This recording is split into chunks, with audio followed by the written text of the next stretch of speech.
যে ব্যক্তি জুমার দিন সূরা কাহাফ তেলাওয়াত করবে, আযা লাহু ফীমা মিনান নূরি ফীমা বাইনাহু ওয়া বাইনাল জুমআহ, যে জুমার দিন সে সূরা কাহাফ তেলাওয়াত করবে, আগামী জুমা এবং সেই জুমার মাঝখানে যে সময়টা আছে, আল্লাহ পুরো সময়টাকে নূর দ্বারা নূরান্বিত করে দিবে। সুবহানাল্লাহ পড়ে।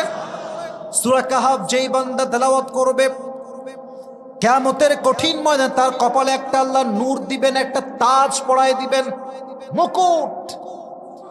তার একটা মুকুটে পুরো আখিরাতের ময়দানটা আলোকিত হয়ে যাবে। সুবহানাল্লাহ পড়লেন না? তো সাহেব বলে, ভাই তোমার কপালে আজকে এই মুকুট কে পরাই দিল? এই মুকুট কই থেকে আসলো? তখন রংপুরের যেই যুবকটা আজকের ওয়াজ মাহফিল শুনে সূরা কাহাফ তেলাওয়াত করেছিল, করবে, সে বলবে, ভাই প্রত্যেক জুমার দিনে আমি সূরা কাহাফ পড়তাম, আল্লাহ তাআলা তার বিনিময়ে আমার কপালে আজকে নূরের একটা তাজ পরিয়ে দিয়েছে। সুবহানাল্লাহ।